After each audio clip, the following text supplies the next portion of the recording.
Hello and welcome back to the Student Hub Live. Well, we're live this time. Wasn't that great how I coordinated my outfit so it was like really like live? I looked at it and I thought, oh, brilliant. It's all coming together really nicely. I hope you enjoyed that session. I certainly enjoyed being part of it. And we're now going to start talking about mental health for right now. And I'm joined by Mateus. Welcome to the studio.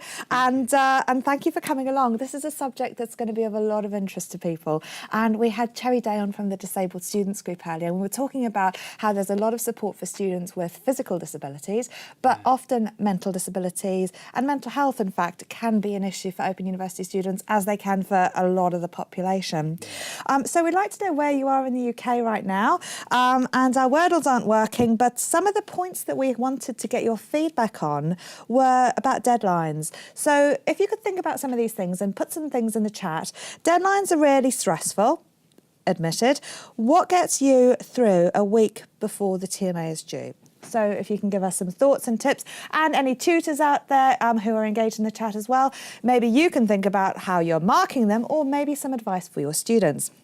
And also, we wanted to have some golden advice for maintaining well-being during studying. I bet there are loads of tips that you can share with each other. So let us know what they are. How do you get through that week before TMA is due? And what is your advice for other people? So put those in the chat. Sophie and HJ, just checking in with you. How's everything right now? Really good. Good. I think we're all ready and interested in the chat for this session. A lot of people were talking on the way up to this session, weren't they, about how they're looking forward to it and want to find out more. So that's all good. Excellent. Now, we've heard from nursing and social care. Now, you are very interesting because you're from New Zealand, and I guess this is the Kiwi. Oh, yeah, this is my Kiwi here. Yeah. I bought it specifically. Okay. Does this what cheers you up? Yeah. I think that's great. That's really cute. It's on my desk at work. Because Kiwis are, of course, endangered. Yeah, so it's but this one is a soft toy, so no one needs to worry. No Kiwis were hurt in the making of this programme, or indeed are in the fruit bowl. OK, so you were working in Auckland at the Department of Psychological Medicine, and now you're in the Department of Health and Social Care. Mental health is a really, really big issue, and we wanted to talk about three things. We can't talk about everything. I know there's some questions about Asperger's syndrome as well, and maybe you can stay in the chat afterwards and see if you can answer any of those. But we wanted to look at some of the stresses for students, what can and can't be controlled, and I guess try and get some advice from you about what students could do when those stresses happen. Yeah. So we know stress is there. What can and can't they control? Yeah, well, that's a good point, and it's a bit like a Blue Peter sort of bit of homework that I did previously. I've done my homework task. Okay, lovely. This is good. And I sort of thought about what are some of the things that are common to all students, because stresses, they relate to all students, in that we all experience stress, and it's a part of our mental health, our mental well-being. And so I sort of started thinking about some of the things that were sort of common, and you've picked up on one of those already about TMAs. You know, we know that TMAs are going to be stressful. They are sort of time pressured. So I put that on this board in terms of stresses. I also put money, ill health, technology issues. I mean, I think everyone is going to have a horror story about the time that they thought they'd saved their work and they've lost it, or they're just about ready to print something off and the printer jams. But then I also picked some there which I think are things that are more about, they're stresses, but they're more sort of amenable to your own management. And one of those being, I guess, probably one of the biggest ones is expectations. Because I've been watching the sessions, and people were talking already about expectations, and some students getting distressed with the mark that they got, say for a TMA or an exam.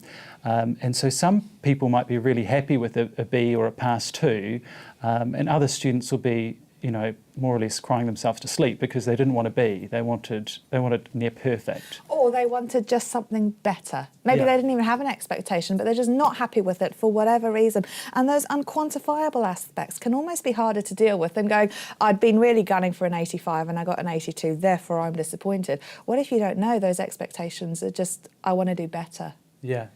And well, and I think, and I don't want to sort of dismiss the person that's crying about the B grade, because I think I've done be it before. delighted. Yeah. Well, and so I think it is about those expectations, and one of the other things is people's expectations or their perceived expectations of others. Yeah. So they'll set up really high expectations for themselves, but they might also feel like if they're not doing as well as they'd hoped, that they're letting someone else down, a family member down, and that can be really tough, I think. Or what about their tutor? How many people worry about that side of things? Like, oh, my tutor's going to be so disappointed in me because I did really well last time. Yeah. Therefore, yeah. Okay. And helpful thoughts, I like that. We were talking earlier with Anne, who was from the Department of Social Work, and she was saying, one of the things that we think about is this helpful right now? Yeah. And a lot of thoughts aren't helpful, are they? No, and I think it's the things too in terms of, I guess, those negative cognitions that we might have. Yeah. There's a really nice clip at the moment on here at the Open University, a story about Ruth, and she becomes a maths teacher, and she says, I thought I was stupid, I thought I was thick, and it's a really nice clip because it talks about how she overcame that through her journey here at the OU. But I think lots of people have those sorts of negative thoughts about themselves. They'll think, oh, I haven't done well in that TMA, or they've read a paper that they're supposed to as part of their coursework, and they're not really understanding it. And then they might start having these unhelpful thoughts that they're stupid, or that they're not trying hard enough, those sorts of things. Yeah. So this board here, you've got clearly stresses that can be controlled and stresses that can't, which I guess is the point of it. I mean, there are not many stresses there. I was thinking if only life were that simple in terms of some of these things, but they are the key categories, aren't they? Yeah. So what do people do about what they can and what they can't control? How would you recommend managing that? And what impact is that having on mental health? I think the stresses have an impact on mental health because they're going to be different for different people. So some people might look at this board and they'll be saying, well, some of these things don't really relate to me, but others will really resonate. So they might find, I've got a dear friend, and she's done a PhD, she's a clinical psychologist, and she's very last minute. So as much as I've got the point about time management, she doesn't really start sort of coming into her own until the 11th hour, and there'll be students out there that will relate. We could say, I relate to that, yeah. you can manage your time better. It will help you manage your stress, and therefore it'll be better for you. But stresses also can be quite a good thing, because if you didn't have a degree of anxiety, a degree of stress, you'd probably not do your TMA because you're not worried about it. Yeah. So some stress is helpful. Stresses are real. They're there. We react to them. What do we do when, I guess, the balance between having mental health issues and just being stressed is where that parameter lies, where that boundary lies in terms of going over things, where they become so anxiety-provoking that they interfere, I guess. So how do people recognise maybe when the symptoms, the stressors, are actually, too much? Well, every person is going to be different, and I guess they're and we're going to talk a bit about, I guess, depression and anxiety and how people would recognise those in themselves. And it's almost like everyone has a different signature. They're going to have a different way in which they'll recognise this. I guess when, there's the good stress, the bit that you need in terms of motivating yourself. I know for myself, I actually quite like to get things organised quite far in advance, and I find that helps sort of dissipate some of the stress. But other people will basically ride the wave of that stress to help them get through what they need to get through. I think if you're noticing that it's having a real impact on your functioning, and I guess also your sort of enjoyment of life, then that's when I think it's worth getting more support. And a lot of the time the support people will use is informal. Yeah, okay. There's loads of chat going on, Matej. So can we go to the hot desk and see what sorts of things people are talking about right now, Sophie and HJ? We just, some people are talking about their question about how they do up to the week of the TMA. Lisa says she struggles to get enough sleep and rest in the week before the deadline. I have that same thing. I can be up all night and then so tired. Ella says she finds that it's a good idea to get ahead rather than behind on your studies, which might be a way of dealing that. Trying to look at the study plan and see how you can fit some more time in to make it a bit less stressful and give yourself some moving space. Chantal says, deadlines are traumatic. I normally waste so much time procrastinating. That's definitely me there, because I want it to be perfect straight away and then have added time pressure, which procrastination is one of those things. I can't sit down for 2 minutes without getting up again to do something else. I'm so distracted. So I feel what you are on that one. And Abby says she's not too worried about her first TMA. I know I'll do mistakes, which when we're all learning, we're all picking up on things and finding out new and feeling a way, that does happen. And I like that comment, because I think that's true for all of us, Yes. isn't it? Yeah, I mean, and Lisa's said that she struggles when she hears that other people have done well, and she has maybe struggled more. And I think there is an element of comparison when you're, even if you are, distance learning, you do compare yourself to other people. And if they think they've not done very well, but their score's better than yours, how does that make you feel? So I completely understand how Lisa feels with that one. And Paul has asked for some techniques for dealing with unhelpful thinking patterns and how she can maybe get over, change the way you think, which may help with stress. Is there anything that you can suggest? Yeah, well, that's a good question. I think one of the things that can be really helpful with the problematic thinking is asking yourself, I think one of the common ones is catastrophizing. So people will think about, it's going to be catastrophic. I'm going to fail the whole module because of this result in terms of a TMA. And so then it's sort of thinking about what is the evidence. If it's the first TMA in a module, chances are that's not going to be the case, and you've got the feedback, so you know that you can work towards improving things. So I guess that's a really common one, the catastrophizing.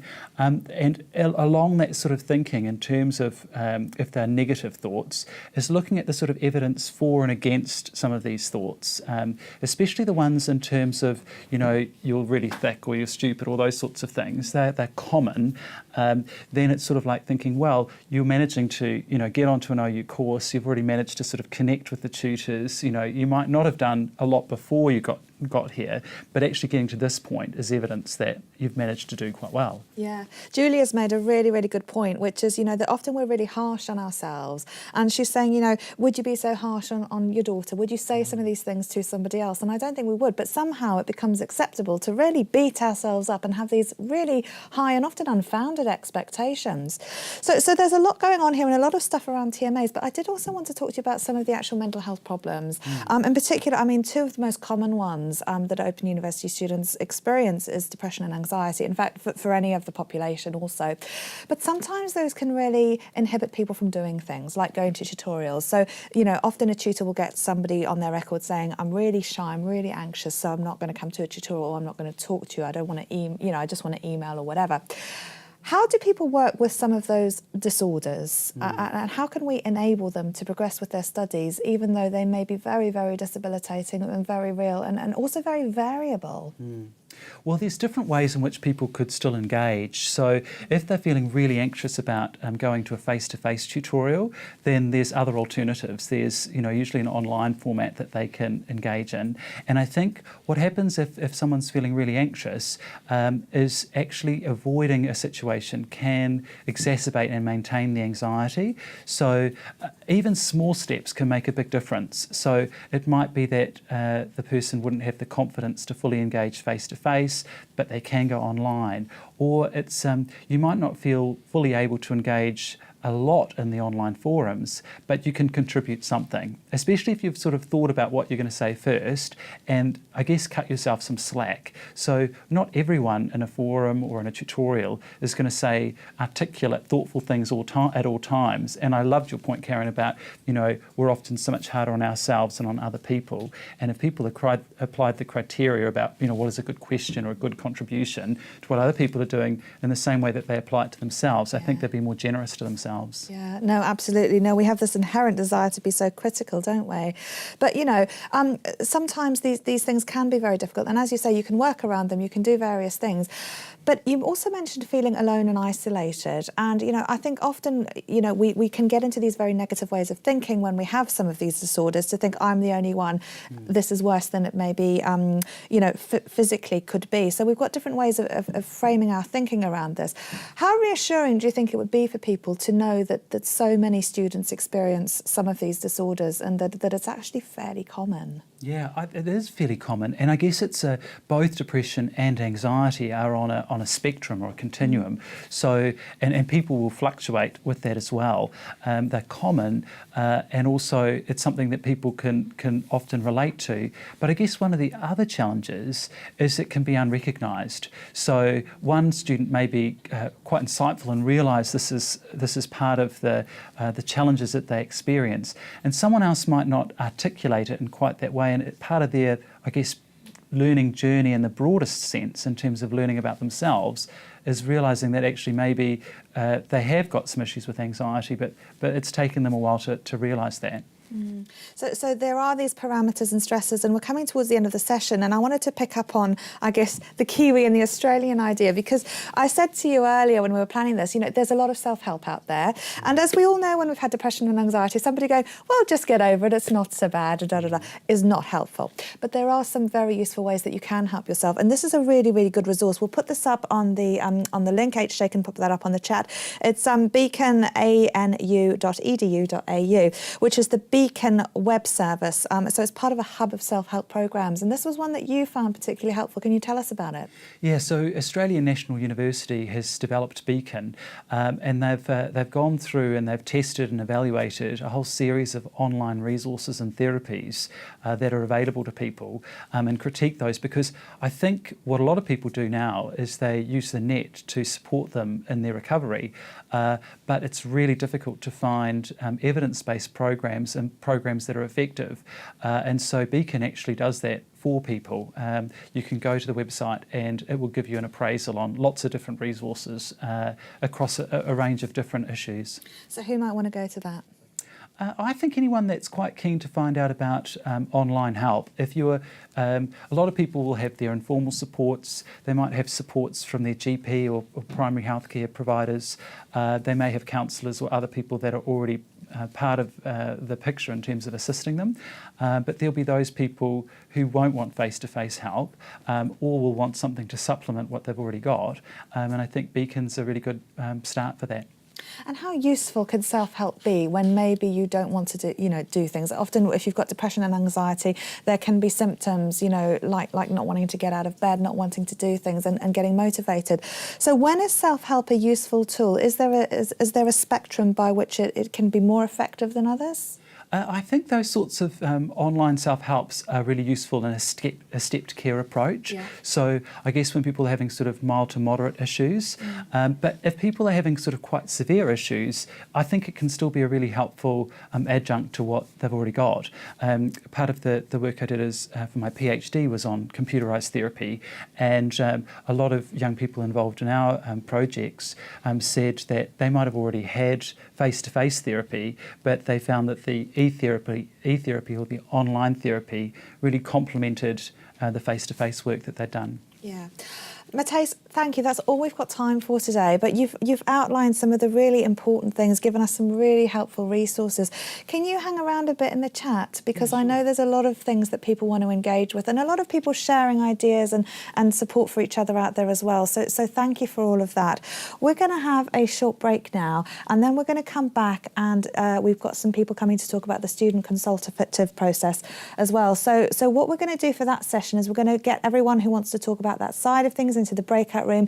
If you want to hang around and talk about mental health and various aspects around that, then please stay in the main room, or even tea, cakes and biscuits, because I think it's coming up to that time of day again. So then please stay in the main room. But we'll have a quick video break, and we'll be back in about 5 minutes. Grab yourself a cuppa. See you soon.